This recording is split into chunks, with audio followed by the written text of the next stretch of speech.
Honorable Guang.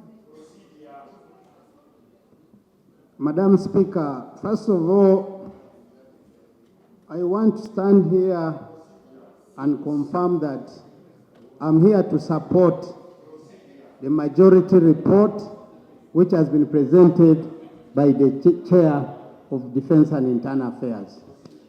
Number two, Madam Speaker, with your permission, allow me to say the following, colleagues. Continue. Madam Speaker, I need to be protected by Honorable Nsereko so that I can make my case. Honorable Nsereko, why don't you leave your colleague? Then you come. Honorable Guang, continue. Madam Speaker, first of all, I want to address myself to the country on a matter which are regarding the Uganda People's Defense Forces Amendment Bill. I hope the country clearly understands what this amendment is all about. Why am I bringing this? We seem to be only tailoring the bigger picture of the bill to one item which is now discussing about the court martial. And I want really fellow countrymen and women to first understand the objective of this bill helps us to improve the welfare of our defense forces, which at all times lives to protect this country where we all cherish, whether we are in parliament or not in parliament. However, allow me to address one issue on the minority report. Madam Speaker, and I want to read it verbatim, and it pains, and specifically from my brother, Honorable Jonathan. Madam Speaker, give me 1 minute. The scenario of Karamoja, which I want to quote from his minority view. The scenario of Karamoja, which was presented in the committee as a success story of court-martial, was unjustified. It was claimed that the judicial officers had feared to be deployed in Karamoja as a hear case because of insecurity. And he asked the following questions. My brother, I'm a victim. I am a victim here. If we talk about Karamoja, I am a victim. If you talk about Karamoja, my mother was raped. If you talk about Karamoja, I lost my father. If you talk about Karamoja, I'm still losing people up to now. What are you talking about? When we are here, friends, let's be sincere to ourselves. Some of our people are not sleeping in their houses because of Karachunas who continue to make our people suffer. Friends, this law, this court-martial has helped our people to begin going back to their homes. Friends, our people are now able to go back to their gardens to work because of the court-martial. Where were you at that time when there was no court-martial? Were we not in camps? So when we are here, friends, Honorable Jonathan Odu, our cows left. Where are our cows? Is it Museveni who took our cows or the cattle rustlers? Is it indeed Museveni who helped us now to begin even going to compensate on our cows, which were taken by the cattle rustlers? So friends, when we are here, Madam Speaker, for you to come and insinuate that the court-martial case is not a success in Karamoja is entirely being unrealistic, being not nationalistic, being not a leader of your stature, Honorable Do. Thank you. Honorable Shaggy, for the first.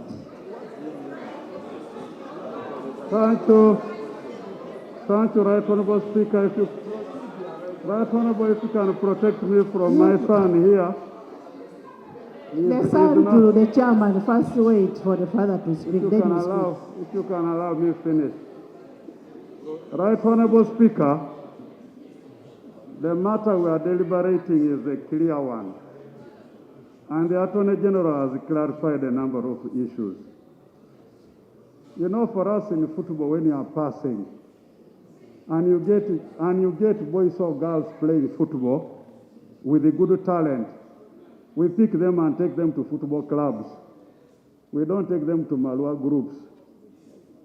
so that the utterings are well developed and handled there. So in a situation one is carrying a gun to harm others, terrorize others,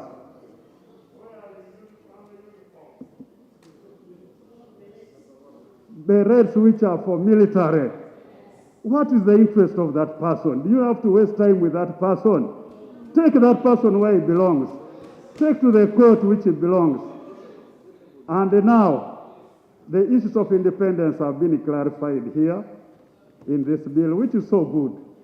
In case there are going to be any gaps, we are still here. We shall come back and amend those gaps to make it better and better. Laws are built and made better over time. So, Right Honorable Speaker, I would like now to propose that we constitute ourselves to the committee of the whole House, and then we debate the clauses. Thank you. Seconded.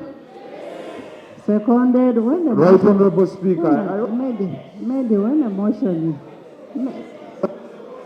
maybe there is a motion. Let's dispose of the motion first. I'll give you. Now I'm going to give you, even when we are at committee, I'll give you special consideration. You can. forward. Take a Yes, I'm going to give you. I am going to give you. Honorable members, I am saying I'm going to give you. Why do you challenge my powers? I am going to give you.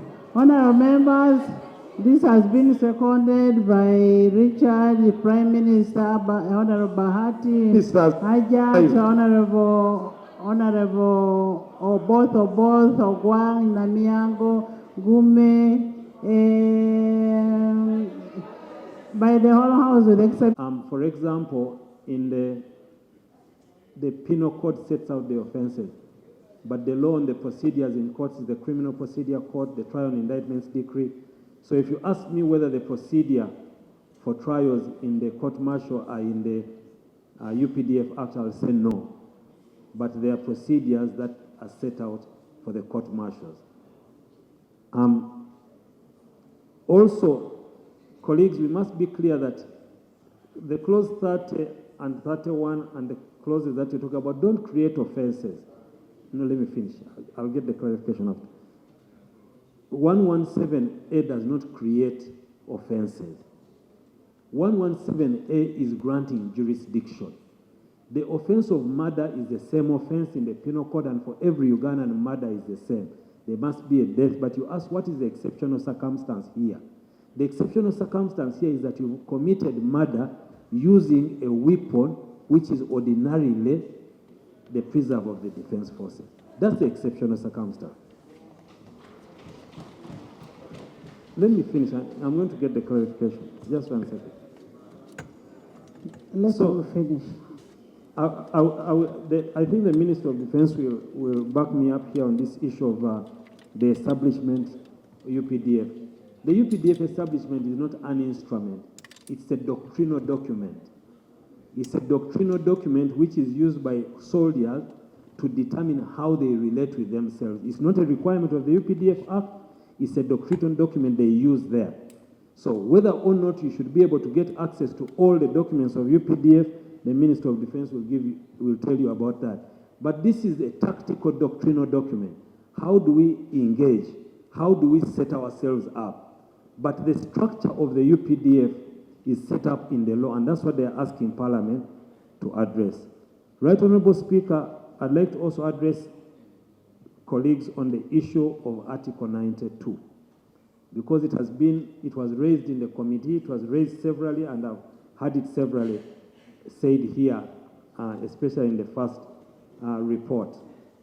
The issue is Article 92 says you should not have a law which has a retrospective effect that would affect the benefits or the decision of a lower court, of a court that has made the decision. Right Honorable Speaker and Honorable colleagues, the Constitutional Court, Supreme Court, told us that the members of the UPDF court-martial must be independent and impartial.